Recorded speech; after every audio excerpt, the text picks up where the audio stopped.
All right. Boom. Okay. Hello, everyone. Welcome back to my YouTube channel. Today we'll be interviewing my good friend Emenike on his full-time recruiting for Bloomberg Software Engineering. Welcome to the channel.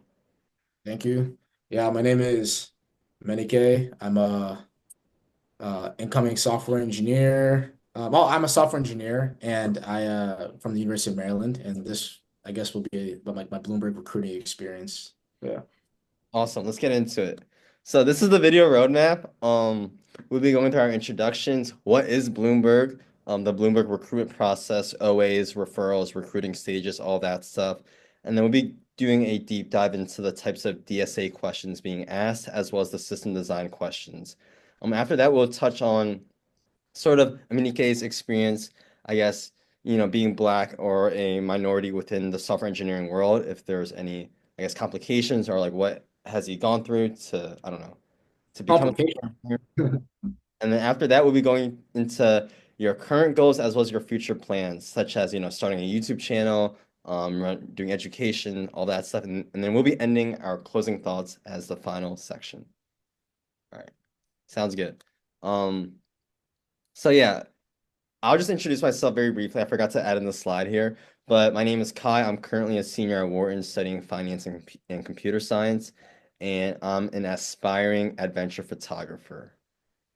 And I guess you also introduce yourself as well. Oh yeah. My name is Emenike. I am computer science major, University of Maryland, incoming Bloomberg. Um, I mean, I don't want to like just like give off the vibe and try to be a corporate weapon. So I guess like other interests I have, like I like to work out, like I'm trying to get back into it. Um and yeah, I also like, decide if I'm gonna learn like poker or chess, some like type of cerebral hobby. And yeah, like I'm thinking about starting a YouTube channel, and this is like I guess like my gateway into doing something like that. Do you have any current cerebral hobbies now, or like, It was leak code, and then like I couldn't really like, look at any more leak code problems for a bit. I yeah, guess like the current certain cerebral hobbies that I have is just like I'm trying to get a lot better at like making myself efficient. So like making like I've been like getting into like a Nix and like Nix OS. I think it's really cool how you can kind of just like set up an entire computer by like pulling a simple like repo and just like set up the entire computer exactly like your current computer. I think that's really cool. I'm like trying to like figure out like what kind of Git aliases or different aliases that I want to have in like my day to day. And I'm trying to like really decide if I want to get into Vim. And so I've just been like pondering on that. But Vim looks really cool. Seems like you can become really efficient with it. So the startup cost is high. So like yeah, that's like the what I'm trying to do. Did you say non-cerebral or cerebral? I actually didn't remember. I said cerebral, Yeah, cerebral. yeah, yeah, okay, okay. Yeah. Yeah, so that's why I said that. But yeah. Yeah. All right. Perfect. Now that we conclude our introductions, now it's time to talk about what Bloomberg is. So this is a brief on what Bloomberg is. It's basically a financial data and analytics company. They also do financial news reporting, and they're most, at least in my opinion, most widely known for Bloomberg Terminal, which is like super expensive financial news slash data software that is basically used by all the banks and all the trading firms out there. Is there anything that you like to add? Yeah, like I feel like, that's pretty much what they do. They're a really big company. There's like a lot of things that they're building. There's a lot of things that they do, but I would say like the terminal is like their flagship product. And like that's like what like the role that I recruited for. Like most engineers, like they work with a terminal at Bloomberg. But yeah, it's like a lightning fast, extremely like high amount of like utility functions that you could just like you can get it's just like an amazing feat of engineering, the terminal. Yeah. Yeah. And you can also like text other traders like on the Bloomberg Yeah. side, do a bunch They of also communicate with email. Like and nobody like they don't communicate with email. Everybody talks to each other at Bloomberg like through the terminal. yeah. Like even like the front desks receptionist, they use a terminal. Yeah, like the keyboard, everything, like it's that's all through the terminal. Like nobody, like everybody just uses that. So Gotcha. Gotcha. That's pretty cool actually. I didn't know that. Um, yeah. but yeah, I just wanted to ask you like what was the recruiting process like and what was the timeline of the different stages? Yeah, so this one was like I think like this was the most grueling process. Maybe mainly because like I did that to myself. But the timeline was it's late September. Um September 17th, they came to IREB, so our computer science building, and they had a lobby day. And so basically previous people who like went to the University of Maryland and like some other people, they came here and they were just like doing like an info session. People could play around the terminal, get merchandise, talk to employees. I knew that they were doing this 'cause I got the CS newsletter and I basically just put that on my calendar and they were there at 10 a.m. So I was there at 10 a.m. So like I just was there. I talked to like every single person, every engineer that was there, like try to get as much information as possible. And I just wanted them to like see my face, like my name a bunch of times and kind of try to build a rapport. And so they had a QR code and you basically had to like request to be invited to apply. Right. So I did that and I requested to apply. And like 2 days later, they gave me the link to apply. So I applied. And resume was just like MongoDB, certain startups I was a part of, and some projects and that I two projects that I basically did. And so from there, they were seeing other clubs at University of Maryland, so other people were getting interviews before me, so they made me kind of nervous. But about a week and a half later, I got invited for an interview. So it's a phone screen. I don't know what they call it a phone screen, but like it was Zoom. And so basically like I said, like I basically just got LeetCode Premium from my friend, and I just like did as many. I think I did like I did all the ones in 30 days, and I did a little bit of the 3 months one as well. Uh, like some of them I just kind of like skipped over. It was like really easy. I didn't do any of the easies, by the way. So maybe like, yeah, but I did all the mediums. Not fully solved it, but like if I understood, I just like moved on. Fully solved like maybe a, a third of them, and I did all the hards. I actually like did the code, wrote the code for all the hards. And so when the interview came, nice guy, he like ran the I'm not gonna say his name, but like he like so Bloomberg doesn't use they don't really use cloud. Like all this stuff is like they have like those machines. And they have someone who like basically is like SRE in a way to like for all those machines. So like if you want to like provision a machine or whatever, like an equivalent EC2 at Bloomberg, like you could there's like your own like UI and stuff that you have to go through to kind of do that. So that was like my interviewer. And I was able to like kind of, build a little bit of rapport, talk, like kind of show off that I kind of knew what his day-to-day would potentially be like. I had intuitively knew, but I don't think he really cared. So he gave me a LeetCode problem, and the LeetCode problem was equivalent to like get random, where you have an array of numbers and you have to like randomly select three numbers from that array. And Hmm. so you do so by like you have like a random number generator, and it was just like an interface. He didn't wasn't actually a random number generator. He's like pretend it's a random number generator. So by the way, it's like no compile. So you write the code. And so basically like you just randomly generate zero to like the number of to the index to like the last index in the array. And you just randomly generate an index. And then you just add that value of that index into a set, and you just run that in a loop until that set reaches like size three. Because he said pick three, like random numbers. And that was it. And the follow-up from there was like it was basically you only have three calls. So like you only have three random calls and you can only like you need to pick three random numbers. So you have to kind of like figure out the right questions to ask. So I guess like if you are stuck, like you mentioned in the previous interview, like though like figuring if the question seems incomplete, like complete it. So I asked if I could like modify the array. He was like, yeah, sure. So basically, like, if you're like randomly selecting an element from the array, you just still randomly select an index and you pop the last index because it can be done in O of one, and you replace the selected index or the randomly selected index, replace that value with the last element in the array, and then now the array size shrinks, right? Because that was O of one. So assuming it's O of one to randomly select, it'll be O of one to replace. And you just do that 3 times. So like, yeah, and like you said, there's no duplicates. Hmm. So like you can do that. You don't have to like search for like the rest. But yeah, Okay, I see, I see. Yeah. yeah, no duplicates. So and then after that, I thought I did really bad. But like apparently I did good, right? And like it was very simple. I don't know why I thought I did bad. I thought like maybe it was because like I was not staying on track because I said like, oh, we need to like it's probably best if we don't like calculate the length in this for loop, like the length of like the array. It had to do something to do with length at some point. We probably need to calculate outside the for loop because we don't want to make unnecessary function calls. And then he asked me how did that work? Like how do those function calls works? But because I took a compilers class, I kind of knew how it works. Like you have to jump to the address and do all that type of stuff where if you just statically create, if you just create it, then that just exists in the stack and accessing variables in a stack is a lot faster than like, doing all that extra overhead. And I explained that, but if I just like kept on track, I wouldn't have to like, I guess do that. But I guess me answering that question added more brownie points, but Mm. it's risky. So anyway, past that, and then I got invited to the in-person interviews. Like they came to my campus, like the library, the Hornbeck Library. So they came to campus to do the in-person interviews.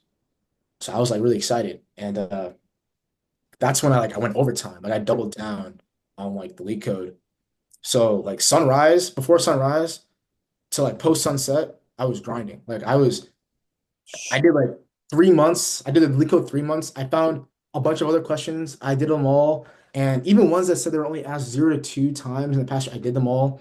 And then the 6 months, I did all the hards in the 6 months. And I did all of that like over across like I did 1,000 repetitions of all those like problems. And overall, like in terms of like what I truly solved, it was probably like 150, maybe less. Probably like, but I know it was definitely above 100 in Mhm. terms of what I truly solved, I guess. Um, A decent amount, honestly. yeah, because I was doing ones on like other like websites as well that wasn't like really available, or like there was a period like the premium account like wasn't working, so I would just like go to another website. There was like this. The website's also leak code problems, like direct copies Yeah, or it's like direct copies. It's like lead code competitors and stuff like that. So like I just had like a bunch of solves across like a bunch of different like websites and stuff. Like Neatcode's website, I had did that as well. Did a little bit of the 450 that as well. So yeah, like but I basically like cheated on all the rest where like I did the approach, like benchmark 5 problems, write down the code structure, the similarities. This is how like rapidly apply techniques. And then from there, like I would just like grind, like, continuously just like grind those, like grind my notes and then like verify those notes against like the next five. And then from there, actually solve 5 out of the 10 problems, but also like mentally verify the rest of the 5 out of those 10. Um, and that was like how I like stayed this. I was able to get like multiple cycles of those in like the same day by optimizing for that. So like strictly like volume will actually accelerate you a lot faster than than give an example. I didn't know the code structure of backtracking was for loop and recursion. Like it didn't really conceptualize to me until I had multiple solutions on my screen and I could just easily switch between all of them. And I was like, wait a second, I'm so stupid. Like this it's like a chassis. Like for loop and recursion is like the simple like the skeleton. Double recursion you can apply in particular cases when like the chassis can be really rigid and fixed. For loop and recursion, if you kind of need like a scalpel, if you need to like more like fine grained control over like the lateral states you traverse, then use that. I was like, all right. Wait. And I verified those across like the next problem. So I was like, wait, this is like super intuitive. And when I got a backtracking problem, I just like cooked it because like I've seen like structures of it like so many different times. And like even like BFS, like topological sort, understand the technique, understand the code structure, know when it's applied. Like, oh, if I need ordering of a graph, topological sort, I verified that across like 50 LeetCode problems that I was able to see and verify in like the same day. And then like the BFS is like, oh, Q, pop, and then do some business logic, and then that's really it. Like even trapping rainwater in like the 3D trapping rainwater problem, not the 2D one. Like the they have like 3D version? a 3D one, yeah. It's not hard. It's not that hard if you just like Is that a under problem on leak? Because that yeah. sounds difficult. I'm not gonna No, lie. it's definitely difficult if you're not like trying to like package these like BFS strategies or whatever, like they're like the toolbox. But like, that's what I did. Like I named these techniques and stuff because I thought it was like cool. And then like, oh, let me spam this one, let me spam this one. And I would name them and it was kind of fun. But like understand like trapping rainwater, like the 3D version of that is like not that bad if you're just like if you actually like know like the underlying technique. Because if you understand the underlying technique, the business logic is like not that hard to like really apply. It's like when you solve like a Rubik's cube, right? Like you understand like the algorithm and then but like you can't there's not always like a concrete like step after every turn. Like you have to get it to a certain point and apply certain like business logic to get it to those points. And that's like compute that you need to allocate to that. It's not like something that can be generalized. But anyway, for the in-person interview, after I did all that grinding period, and then you recurse where you add to your string, Yeah. and then your base case would just be if your pointer is out of range. And then from there, you essentially do a deep copy of that string that you were accumulating as you were traversing, and you just add that into like your resume. So that Gotcha. was very simple. And then I don't know if they were just like screwing with me, but like the next question, it was like draw me an interesting graph. I was like, okay, it's just like I don't know if they were like hazing me or whatever, but I drew it. I was like, you can do better than that. We can make this more interesting. And then like I was just like, okay, drawing like if you were to like cycle back, we can call that like a negative one in terms of like the points of like the best path or whatever. Like I was just trying to make the graph and the traversal as interesting as possible. And like he was like, looks good, I like it. And then that was it. And then I asked the guy after, like, are you able to tell me like how I did? Did I do well? And the guy was like, we'll see later. He didn't say we'll see later. He's like, we'll be in touch. I can't tell you anything. And I don't think he liked me. I don't know, but like I guess he did because I got invited for like the HR like hiring like engineering manager. And I felt like that the HR one was like kind of scary because he kind of asked me to spit up my gum like midway in the conversation. And so like I was like, damn, I probably did bad. I thought I did like but I mean, he was a very nice guy. I was just like pretty nervous, which he called me out on. But engineering manager was like a nice conversation about my technical experience. So it was about like my project that I previously conveyed in the first video. Mhm. Uh, it was just about like what I did. And like this is where I feel like being opinionated like really helped me. Because he asked me like, why did you do it this way? Like, couldn't you have done it this way? And then I would be like, yeah, but the reason why I didn't was because of this. And if I were to go back and do it again, I'd probably do it the same way, just because of like, time constraints and like how expensive it'd be to like rewrite a bunch of stuff. Like I was like kind of standing my ground, but I was open to a lot of his criticism. And then from there, like I just like from there I kind of just like was able to just it was just really honestly a conversation. And if I was like and then from there he like asked me about I asked him a question about like what was the most technical thing that he like the most technical like difficult problem he had at Bloomberg. And this is where I feel like my system design came into play because he was working with like HBase and What is today that? it's like a pretty fault tolerant database. Essentially, like it's really good because like there's a lot of like data locality. So like if I have if I like send like this file over to like this HBase database, it'll replicate that file across like three separate nodes, right? And if like so sometimes that replication may fail, which can like kind of people say it's not like, fault tolerant, but it allows it such that like if I request data like from a particular like cluster like node or whatever, like I will that like master node that controls all those requests that's fetching the data, it will remember like where that node was actually like saved, right? So as a result, like it's really good for like retrieving large blocks of files and having that like actually be like redundant, right? And so no, that's I think no, that was Hadoop, my bad. HBase was like it's built on top of Hadoop to get that like redundancy, but also allow you to have like fast I think like write throughput as well. And so he was having like a garbage collection issue, like a GC issue, and I was like kind of giving like my approaches to how I would solve it, and he was like, "We tried that. We tried that. No, we didn't try that." But I could feel that like we were getting like somewhere despite like my ideas getting like oh, we already tried that. It was rejected, blah, blah, blah, blah, blah. But I felt like it was a productive conversation and I was able to show that I knew a decent amount about a system. This is all stuff that I was just like genuinely interested in. So it kind of like came into play. But yeah, Gotcha. if you're interviewing for the London office, I heard it's like definitely more, it's like a legitimate system design interview. That's what I heard. I'm The like, London office. Why is it more legit at the London office? Is I it don't know, but every the LeetCode discussions, it was all there was like an actual consensus of like the interview for London, like you're probably gonna get like a system design interview for sure. I see. I Like see. most likely. Yeah. All right. Cool. And then I was wondering like what's your experience, being black in software engineering and like what would you say to a similar person or a person of color or someone who's like, a minority, like how would you encourage them to pursue a job within this space? I feel like honestly, like my approach is a little different. I don't know if it's really different, honestly. It's not like super special, but my parents are like Nigerian and they never really raised me with like the concept of race. Like it's not really something that we like talked about. So everything I kind of learned about race or like developed an opinion on was from school and like peers and like the internet. And I never like saw me like breaking into tech. I was always like I grew up in like a very like white area. So I was always like the only black person in like a lot of my classes.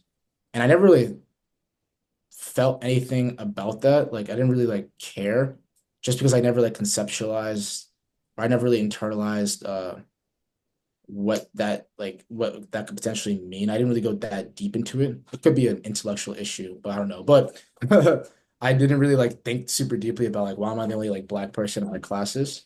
Um, but like in tech environments, I felt like people were like polite to me when I had like a question.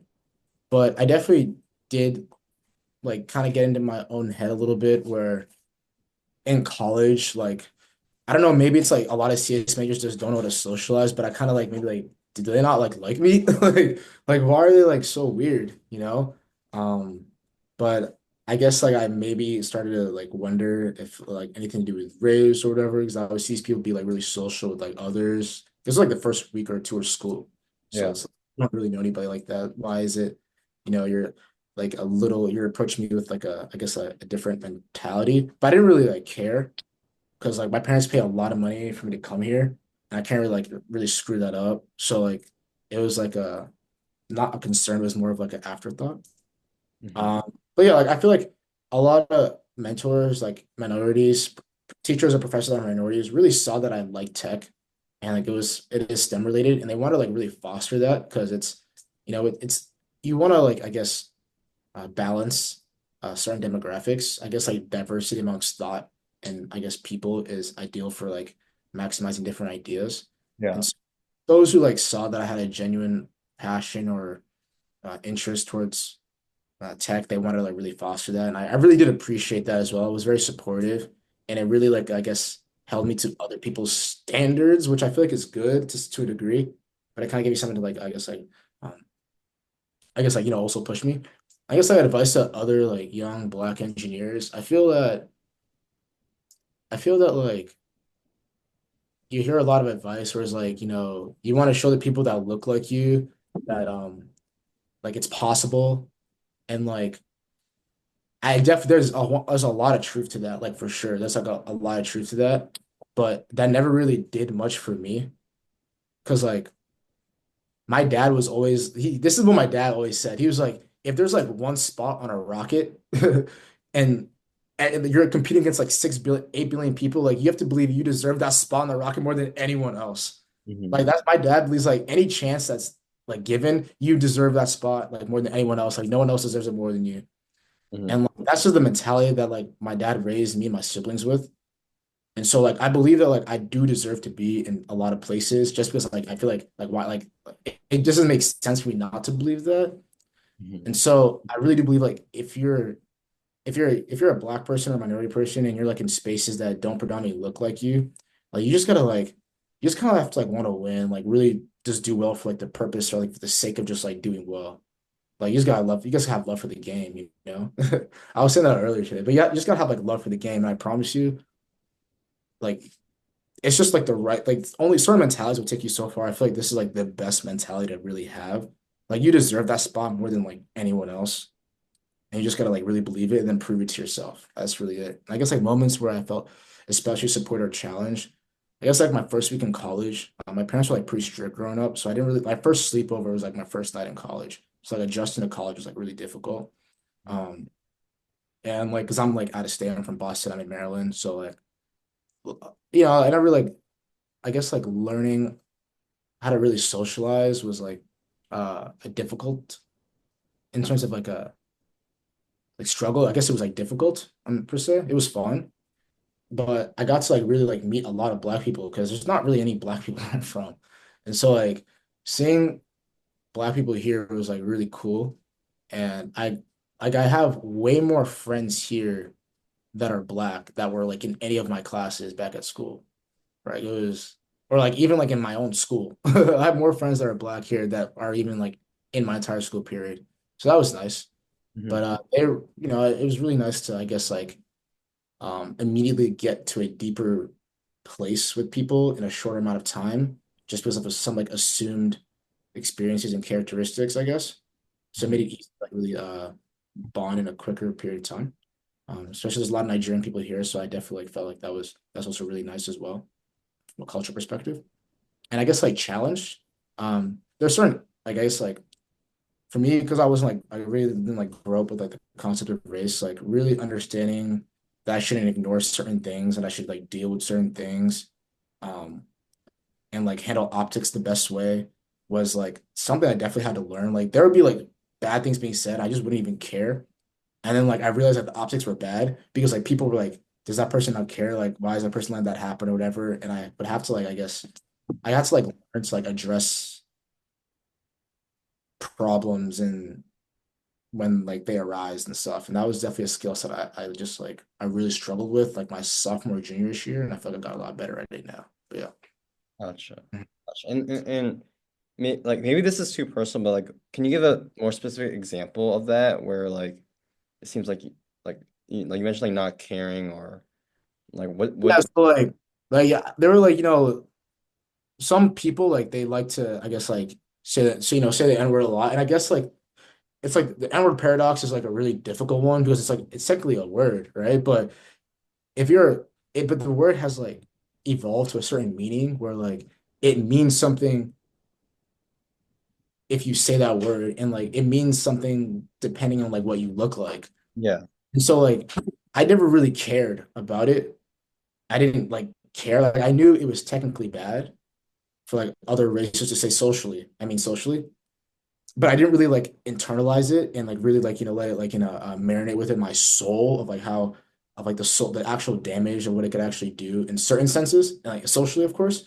And so like when someone would say it, I'd be like I would like approach the situation like logically like ooh like you know it's bad. And then like I would just like forget about it, move on. I wouldn't even like internally, I wouldn't even like care. Because like, I would just like hear someone say and I just like would just ignore it and just like do my work or like, just like I wouldn't like even address it because I didn't like really care. I didn't really, if I didn't know the person, didn't really bother myself. It seemed like an inefficient, Yeah. like an inefficient like approach to like handling things. And then like I would observe like other black people and how they dealt with it. It was like a lot more of like an emotional Yeah. approach. And like I felt like there was certain like a disconnect because like it was like a lot of the complexity of those emotions didn't really register with me at first. I didn't really like understand it that well, and I had to like I guess like if I'm gonna like continue to like be black and like be in certain like in college and like I have to like understand optics and I do have to understand like at an emotional level like why you have to like address certain things. Because like if it's just a word, right? You're a lot of people who are saying it who are like kids or like people in college, or even like who are just saying ignorant things, or like Yeah. who are just like uneducated about politics and they're just saying like DEI hire, like okay, like I'm a DEI hire, like now prove it, right? Like certain things like that. Again, you're not intellectually, you're not like smart enough to really like prove why is just a word, even if you are right. Mhm. And so like that lack of like of compute or like dedication to that topic does not it's not like a valid reason for you to just like say it if you can't prove it. You know what I mean? And as a result, like it's just a word, man. It's just a word, man. And then like I would like reply, be like, oh, it's not just a word. And like I failed a bunch of times to try to like convince people, and I guess that's just like the nature of it. But I guess like really checking certain people when they like say certain things and trying your best to educate them is like the best you can do. I'm not particularly good at like handling situations like that. I pretty much ignore it or just like do my own thing. Um, but you are like judged for sure, like if you don't like address injustice, especially if it's like public. I don't know if injustice is the right word. I don't if you don't address socially charged situations, you are definitely judged for sure if you like do not address Yeah. it publicly or like in an emotional way or in like in a logical way. The thing though is like you you need like a lot of repetitions to kind of get good at certain things. And I don't know if I want like a lot of like repetitions with that. Yeah. Like I've definitely failed like every time something like that has happened. I would like stutter or like I would like walk away, not say anything, or like I would try to approach it like in the MLK kindness way. Like, listen here, my brother, like you can't say things like that. No, let me tell you like what you did was wrong or whatever. But like it's a it's a very tricky like it's a very like tricky problem to deal with because like I'm not like smart enough to like really understand like why certain things are bad. Like I can't like fully explain it. I just like know it like in my I guess like my in my emotions that it is bad now. Hmm. So like I don't know, like I don't know. I feel like mo my experience has mostly been good because I've avoided like really bad situations and I don't think super deeply about certain things. It might just be for the fact that I'm not like smart in that category. Hmm. So like that's what it is. But yeah. Gotcha. Mm. Gotcha. Yeah, I think that'd be very helpful to what you just said is very helpful to any person watching this video. So yeah, I really appreciate you sharing with that. Mhm. And then So yeah, yeah, and then now we're just like wrapping things up, but I just wanted to ask you like what are your current goals and future plans? And I also wanted to hear more about like you like mentioned you wanted to start a education focused YouTube channel. Can you talk more about like what that would look like, what the mission there is, and what you want to get out of it afterwards? all right, yeah, so real quick, like finishing DDIA, I feel like it's a really hard book to go super deep into, but it's going to expose me to a bunch of like great ideas and it's going to give me like a better arsenal of questions to ask and a lot of like situations I could find myself in. So I guess like I'm just trying to build as much context as possible. And I also want to like I guess like build up that depth in like those categories by starting up a YouTube channel like focused on like system design and just like software engineering as a whole. Because I feel that I don't want to give out information that's like super technical without like fully understanding it first. So I feel like it's like a win-win situation for me and like for other people that I could potentially help. And I was thinking of doing a leak code strategy problem video, but like I don't really know if leak code is gonna be around, so probably I might just like focus on something else. Securing a return offer for NVIDIA, like that's like I just think that like a valid like verification like NVIDIA is like a very like it's a great company and there's a lot of really smart people there. So if I'm able to like consistently push out like PRs at the same rate as my peers on a new team that's moving like really fast, I feel like that would like the only validation of like that you're actually like legit is if you get that return offer, which is like should be the objective of like every single like intern, obviously. But yeah, it's more of like a verification that I'm like at where I think I'm at. Um, and obviously like Nvidia is like a it's like the best company right now. It's like revenue wise and stock wise. Uh, and then meeting 100 startup founders. So like yeah, like making this YouTube channel and studying DDIA, like building up that context, I feel like it would help me be like a better conversationalist with other startup founders in like in the Bay because that's where I would be in the summer. And when you're like talking to like startup founders and I'm asking like technical problems and like business related problems, you just like build like a well of just a lot of like great experience that people have had, and it just like changes like the way you think about things, and it could give me like a lot of great like ideas and just like also save me a lot of time when I'm like having my own technical problems like oh this person Robert dealt with this issue by doing this, boom, I've saved so much time. So when you pick a number like 100 and you're like having all those different conversations with people with all the skill sets you've been acquiring before that, like DDIA, YouTube channel, etc., like you're just gonna get so much value out of it. It's really hard to like quantify or to say specifically what it is, but it's definitely valuable. And that's Yeah, something I want to like expose myself to and derive whatever it is, like whatever that value is, derive it from there. But yeah. gotcha. Gotcha. Yeah, that makes a lot of sense. Yeah, definitely. Like, I feel like I also want to do something similar with like meeting 100 startup founders or meeting 100 mountaineers or meeting 100 just like any of that sort of people. So hence Yeah. why I started this YouTube channel just to learn as much as I can as well. Oh, yeah, that's why I was like, it's really like struck a chord. I was like, yeah, he's doing exactly like very close to like what it is that I would like to do. So I Mhm, was like, yeah, because if I could just like get people like you all those like great people you've had on your channel, and like just, I could just like do the same thing or like to a different degree, like it would definitely like, help for sure, and just mhm, like I guess like expanding my mind. mhm. Yeah, it's also a great way to like catch up with your friends because like I've interviewed a lot of my friends for these videos, and like it's just like our first time seeing each other in like a month or in Yeah. a while. So we just catch up, have a little video, and then just talk about stuff that we find interesting. Yeah, that's actually like there's you see there's like a lot of benefits Yeah. as we kind of do something like this. Like the more people I read like I don't know if I read it, if I heard it, but like I read a quote. We'll go with that. It was like the value of your network increases like exponentially with like the amount of people that are like actually like being added to it. So like that you can derive a ton of value from I guess like having more people on this channel. You have like a lot of people reaching out to you on LinkedIn. You get to like you have more confidence in like reaching out to other people and like you have more value, I guess. Like, oh, can I come on your channel? Like that's what I did. Like, I reached out to you on LinkedIn. And like there's just so many different areas that you could just derive value from or just have just value period just by like more having more people being exposed to your network. Yeah. That's why I pick like a vast number like 100. Yeah, yeah. And then who knows, like you maybe we'll see a startup idea from you coming in the future. Yeah. Um, and yeah, so I just wanted to end this episode with just like any closing thoughts from you. Do you have any just words of advice for an aspiring engineer, whether or not they're like in high school, college, I don't know, 30 years old, 50 years old, anything? Yeah, it's really like unfortunate how like it's really unfortunate where like if you're trying to become an engineer just because you like to solve problems and such, like that's how it should be.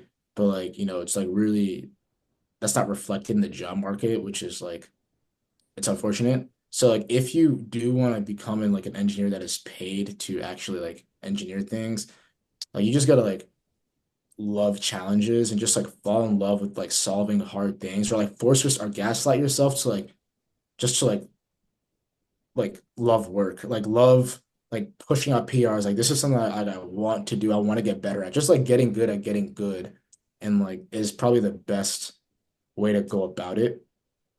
Just because you're competing against like people like if Kai applied to jobs like with this leak code, like you did like 1,000 leak code problems, right? Like people don't normally do that. And so like you just generally like leak code. Now, if you just combine that with like you genuinely wanted to be a corporate weapon, a lot of people who just like go to school and whatever they did, they don't have a chance. Like you have to like love solving leak code like to the way like like solving leak code problems. Like that's like the threshold, Like if you don't love it, it's very hard to consider to even like get to that level. And it's also really hard to like sustain that level even if you do eclipse it as well.